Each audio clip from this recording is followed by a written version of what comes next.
Societies follow patterns.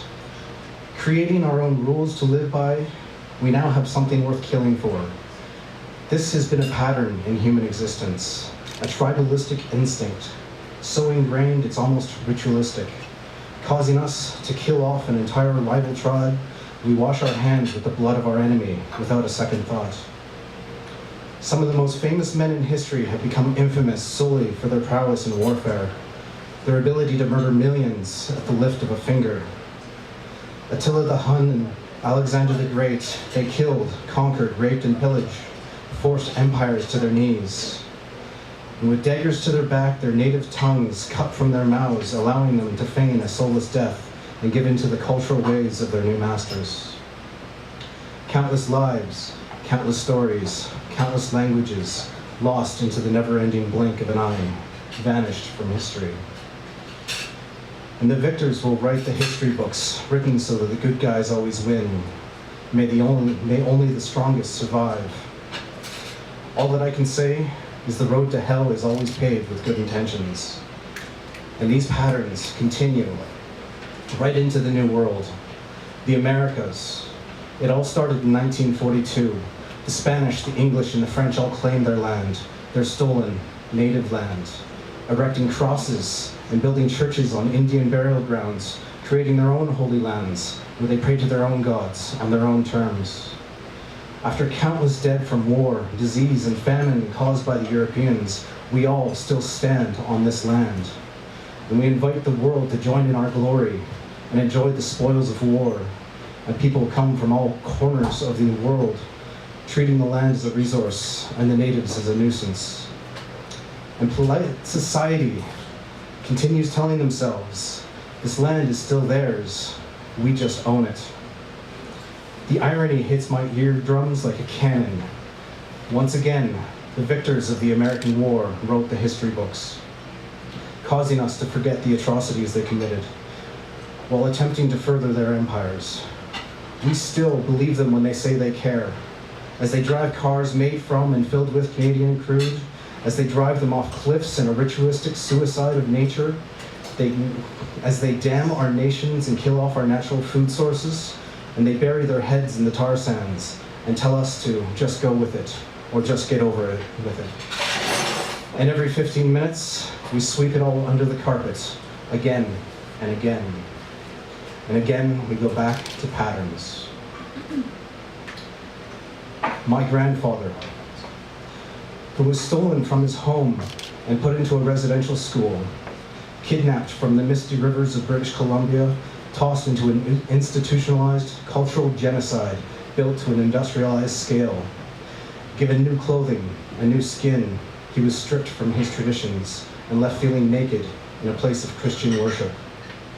With the fear of a permanent residence in the school's own graveyard, he was forbidden from speaking his native tongue. After generations of untrust and warfare, residential schools were the solution, and Europeans went from tribe to tribe, like a wake of circling vultures to collect the young and the innocent. While speaking of the virtues of assimilation and reciting the futility of resistance, they were forced to integrate and become dependent on the white man's technologies. They took children from their homes, put onto carriages for hundreds of miles, far enough they lose their faith in any type of escape. As their mother's warmth fades into the distance, with English now polishing their tongue, you can hear the death of innocence as it escapes their eyes, and their skin goes cold.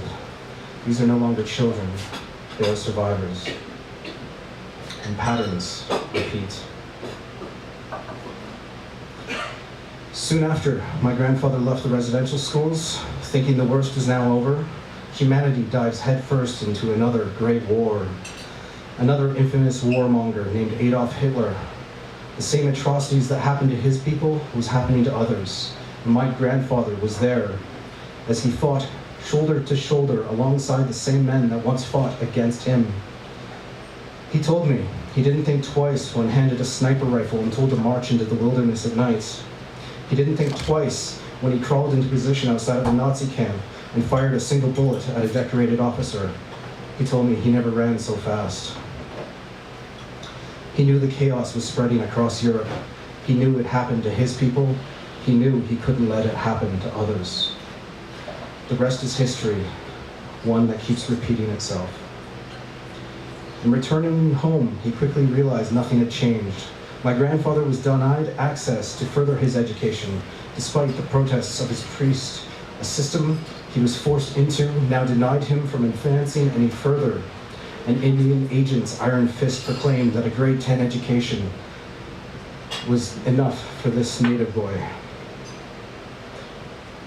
And he and his people kept sinking into the earth until one day my grandfather had to flee the reservation, a sacrifice he had to endure, if only for a hope or a chance for a better life for his family. And today, I stand here to tell you that history does repeat itself. Despite how far we've come and how straight our moral compass may seem, these patterns still continue. The Multicultural Corporation of Canada has a long history of culture killing, a legacy that still continues today. We still have missing and murdered reconciliation, another broken promise from a broken system. After building reserves to keep them in, they're left with the clipped wings of a crippled culture, a totem pole with so many notches it's been whittled down to a toothpick and still expected to stand on its own. With orphaned children's birthed from broken bottles, not fortunate enough to have any family values, they're booted from one home to another, through an institution without love in mind, foster parents with dollar signs for eyes. Children being thrown out with the bathwater. Women being murdered by faceless men, gone missing between the shadows of the 6 o'clock and 10 o'clock news. Victim blame out of the public eye for riding the highway of tears. Although their voices have been silenced, their cries will continue to echo and echo throughout the land. A land where environmental activists are arrested for beating their war drums to promote peace. Between the polluted rivers and demolished forests, a third world nation now lives within our borders. And when the government only gives because the rest of society doesn't care, a whole population is being thrown out with the bad water.